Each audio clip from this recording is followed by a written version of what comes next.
Assalamualaikum warahmatullahi wabarakatuh. Selamat berjumpa kembali di channel Ide Tokoh. Apa kabar?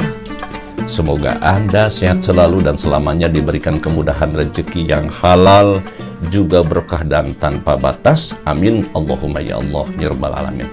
Sahabat sekalian, pada kesempatan kali ini saya akan mengajak Anda untuk menemui seorang tokoh sufi yang sangat tua di zamannya. Siapakah beliau? Tiada lain adalah Abu Al-Fadj Sauban bin Ibrahim atau yang terkenal dengan Syekh Dunun. Nah sahabat sekalian, beliau Syekh Dunun ini mempunyai keunggulan yang luar biasa. Karena dalam jangka setengah jam beliau mempunyai anak 6.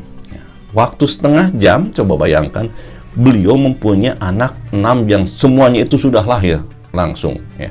Nah, yuk kita simak videonya.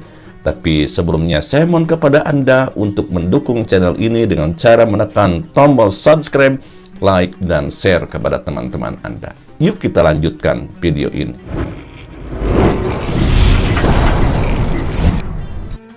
Nah sahabat sekalian, perlu Anda ketahui bahwa Syekh Dunun ini lahir sekitar tahun 796 Masehi dan wafat tahun 856 Masehi. Jadi lebih tua daripada Imam Ghazali, karena kalau beliau lahir di abad ke-7 ke-8, sedangkan Imam Ghazali juga Syekh Abdul Qadir Jailani berada pada abad ke-11. Nah, oleh karena itu kawan-kawan sekalian, mari kita ikuti perjalanan beliau, karena beliau itu adalah seorang sufi yang wali, termasuknya walinya itu adalah wali safar. Artinya wali safar itu karena dia itu selalu musafir kemana-mana ya. Bahkan musafirnya itu bukan hanya di seluruh wilayah Mesir, tapi juga mengunjungi daerah-daerah yang berada di luar Mesir, seperti Baitul Maqdis, kemudian Baghdad, Mekah, Hijaz, Syria, juga Libanon. Nah, bagaimanakah ajaran yang dipegang oleh beliau? Ajaran yang diambil oleh Syekh Dunun ini rata-rata ajarannya diambil dari perjalanan kisah yang dilakukan oleh beliau, juga pengalaman spiritual yang dialaminya. Yuk kita simak satu persatu cerita daripada Syekh Dunun ini. Nah sahabat, sebenarnya sangat banyak sekali cerita yang dilakukan oleh Syekh Dunun ini, tapi di sini saya hanya akan mengemukakan 4 cerita saja. Cerita yang pertama, beliau adalah seorang pemancing. Suatu saat ia mengajak putrinya untuk mancing. Ketika mancing, karena memang sudah jadi karir dan kebiasaan, karena beliau kasabnya itu adalah mencari ikan, ya. Ikan yang didapatkannya itu sangat banyak. Ketika ikan diambil oleh anaknya dan akan dimasukkan ke dalam suatu wadah, ya, ternyata ikannya itu kelihatannya berkedip matanya. Saya belum pernah melihat ikan ada yang berkedip matanya, tapi entah menurut pendapat Anda, ya, karena saya kurang memperhatikannya. Tetapi dalam cerita ini benar-benar bahwa ikan yang diambil oleh putri Syekh Dunun ini ternyata matanya berkedip, kemudian membaca tasbih, ya. Nah setelah itu ayahnya bertanya, "Nak, kemanakan ikan yang tadi?" "Dibuang ayah." "Kenapa kamu buang?" "Karena ikan itu yang pertama bisa berkedip, yang kedua bagaimana saya mau mengambil dan memakan ikan tersebut karena ikan tersebut membaca tasbih." "Oh begitu nak, benar?" "Iya." Akhirnya sepakat bahwa Syekh Dunun pun ia tidak berani untuk mengambil ikan hasil pancingannya. Nah sebelum melanjutkan cerita ini, saya mau ngopi dulu ya. Jangan lupa kalau kita ngopi, saya dipesan sama guru saya, jangan lupa untuk hadiah Fatihah dulu kepada seorang ulama yang namanya Syekh Sakli. Karena Syekh Sakli ini, beliau mendapatkan inspirasinya itu adalah dari kopi ya. Yuk kita lanjutkan.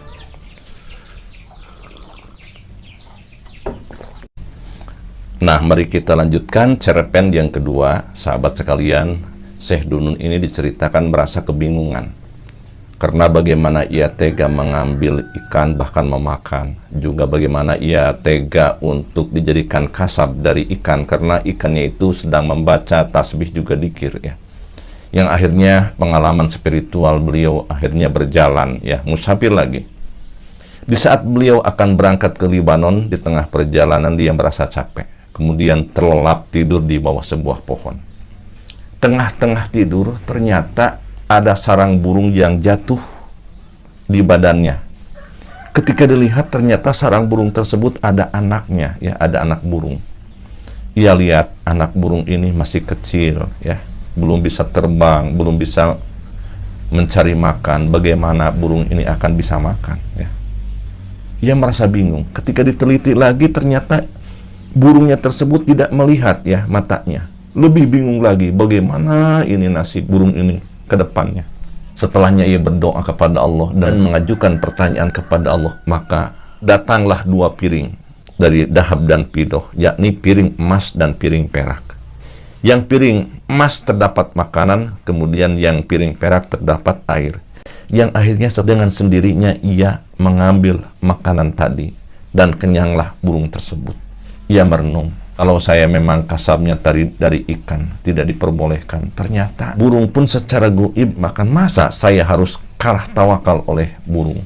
Maka ia berhenti jadi kasab dan beliau dijadikan sebagai orang yang mutajaridin, yang artinya beliau mengandalkan rezeki yang datang dari Allah secara min haitsu la yahtasib, atau secara tidak disangka-sangka. Bukan hanya dirinya, keluarganya pun dinafkahi dengan cara yaitu mendapatkan rezeki min haitsu la yahtasib.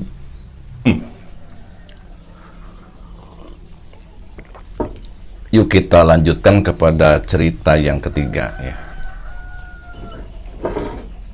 Diceritakan bahwa Syekh Dunun ini adalah orang yang sangat mustajab doanya.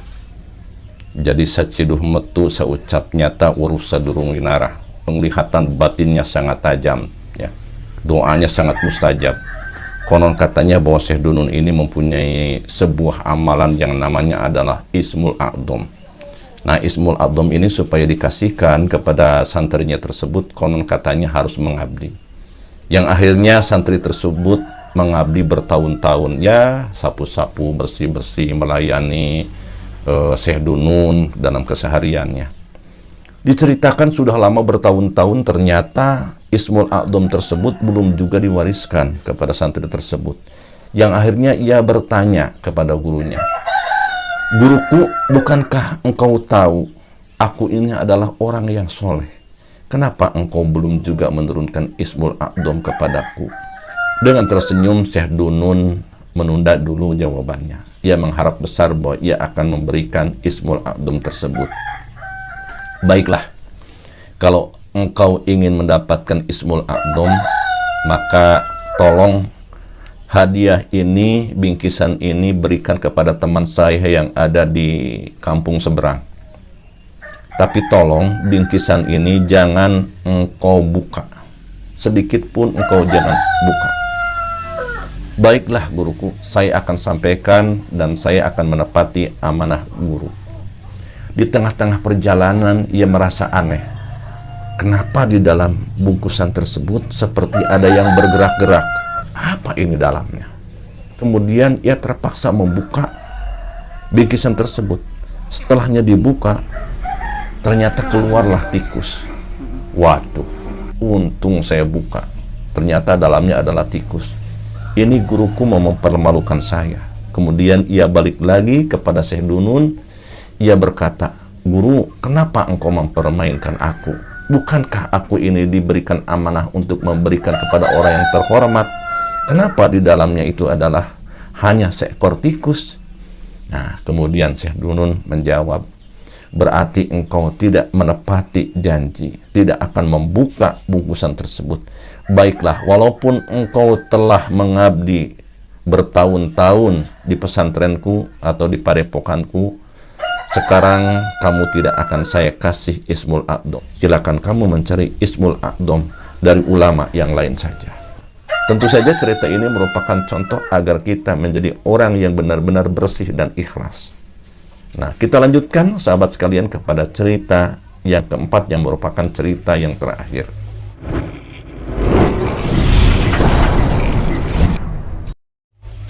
Nah, sahabat, diceritakan bahwa Syekh Dunun ini minta diantar sama santrinya untuk menyelam di sebuah sungai. Setelahnya itu ia menyelam di sebuah sungai, disaksikan oleh para santrinya. Ternyata menyelamnya itu sangat lama, ya. Ditunggu 5 menit belum muncul, 10 menit belum muncul. Para santri merasa kebingungan, kemana guru saya? Jangan-jangan beliau itu tenggelam dan benar-benar sudah hanyut terbawa oleh air. Setelah ditunggu selama setengah jam kemudian, alhamdulillah Syekh Dunun kembali muncul dengan selamat. Dan ia kembali ke pesantrennya. Tengah-tengah perjalanan bertemu dengan seorang wanita. Ia bertanya, "Dek, di mana pesantrennya Syekh Dunun?" "Oh, di sana. Mari ikut saya." "Mbak siapa?" "Saya ini istrinya Syekh Dunun." "Istrinya Syekh Dunun kapan menikahnya?" "Iya, beliau sudah menikah selama 6 tahun dan tiap tahun mempunyai anak 1. Jadi saya sudah punya anak 6. Santri merasa kebingungan dan ternyata benar-benar setelahnya bertemu dengan Syekh Dunun, ia memperlakukan dirinya sebagai suami istri seperti halnya biasa. Nah, ternyata sahabat sekalian, Syekh Dunun ini mempunyai ilmu yang luar biasa, yang mana beliau mempunyai ilmu selain daripada toyul ardi, yaitu bisa melangkah dengan jauh yang melipat bumi. Ia juga mempunyai ilmu yang namanya toyul wakti. Toyul wakti itu adalah bisa melipat waktu. Dalam jangka setengah jam, ternyata di dalam air itu hakikatnya 6 tahun. Ya.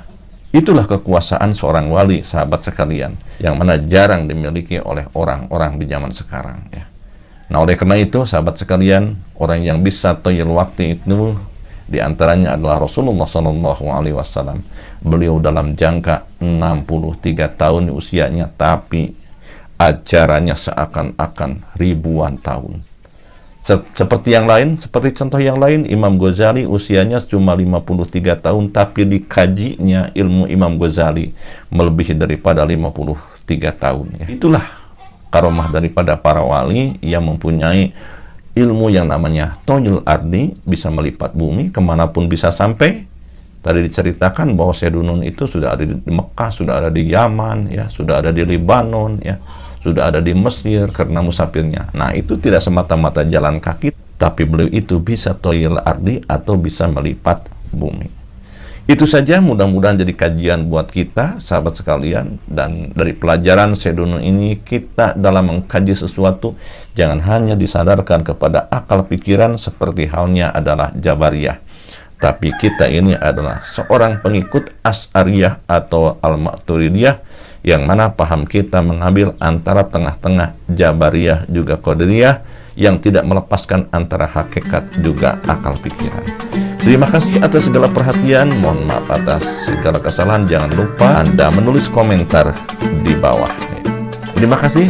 Billahi taufiq wal hidayah. Wassalamualaikum warahmatullahi wabarakatuh.